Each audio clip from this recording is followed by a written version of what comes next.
प्रभु, क्या संसार में केवल सुख का होना संभव नहीं है?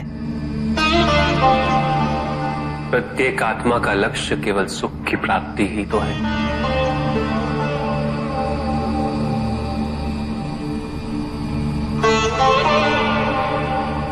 परमानंद की प्राप्ति। किंतु हम सुख नहीं, सुख को प्रदान करने वाली वस्तुओं को एकत्रित करना ही जीवन का उद्देश्य मान लेते हैं। ये समस्त संसार माया है, सब कुछ नश्वर है।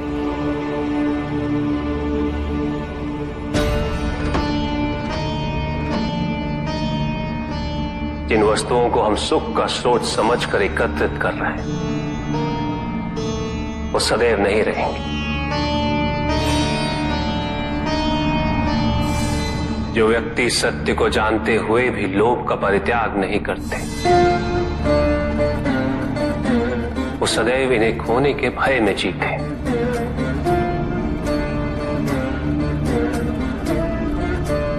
और जो व्यक्ति सत्य को जानते ही नहीं, वो अहंकार में जीते।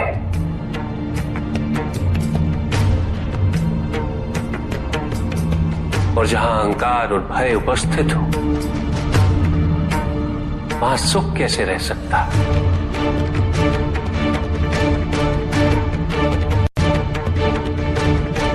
किसी को ये दुख है कि उसके पास कुछ भी नहीं,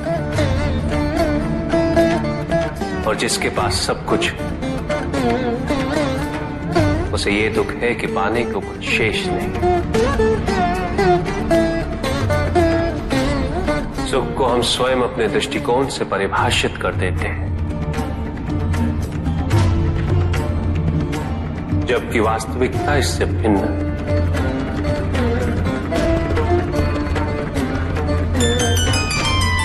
इसलिए आवश्यकता है अनासक्त रहने की। किंतु प्रभु, क्या आसक्ति स्वाभाविक नहीं है? और दुख का मूल कारण भी तो यही है ऋषि भृगु। आसक्ति हमारे मन की शांति को छीन लेती, उसे भंग कर देती।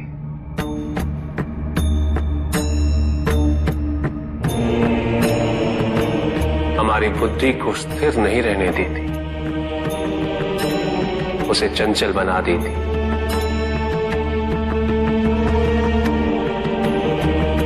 आसक्ति से प्रमाद की उत्पत्ति होती। प्रमाद मद होता है, और मद अहंकार का स्रोत है। और अहंकार पूर्णतः शुभता में परिवर्तित हो जाता है, अर्थात आसक्ति अशुभता की जननी। इसलिए अनावश्यक है। तो प्रभु, आसक्ति को अनासक्ति में कैसे परिवर्तित किया जा सकता है? और हम आसक्ति से कैसे उबर सकते हैं प्रभु? आसक्ति से मुक्त होना ही अनासक्ति है। आसक्तिहीन होने के लिए अपने और पराये का भेद मिटाना अनिवार्य है।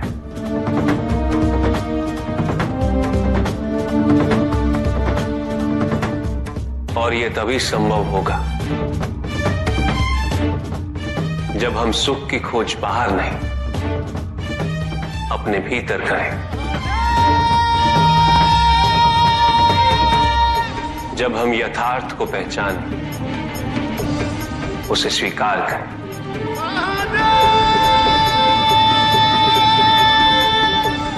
हम अपने सुख को सांसारिक तत्वों से परिभाषित नहीं करें।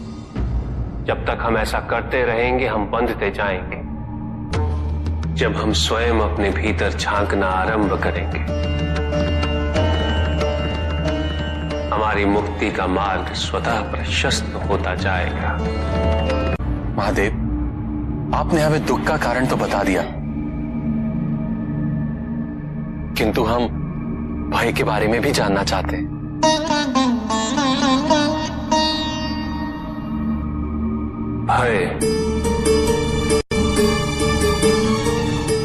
भय का स्रोत है इच्छा।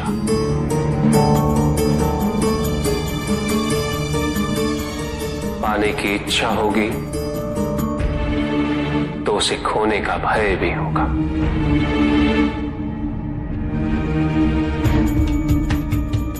यदि जीवित रहने की इच्छा है तो मृत्यु का भय भी अवश्य होगा।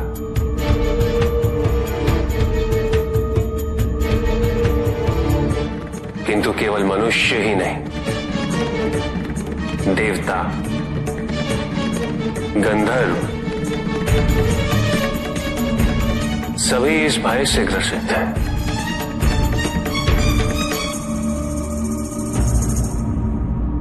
क्योंकि इच्छाओं से मुक्त कोई भी नहीं।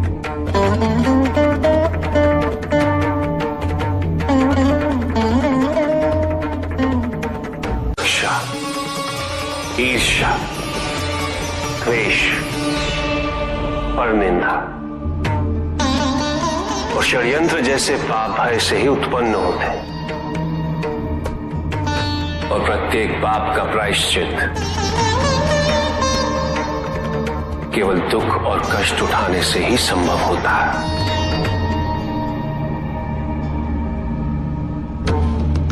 इसलिए भय भी अंत में दुख का कारण बन जाता है।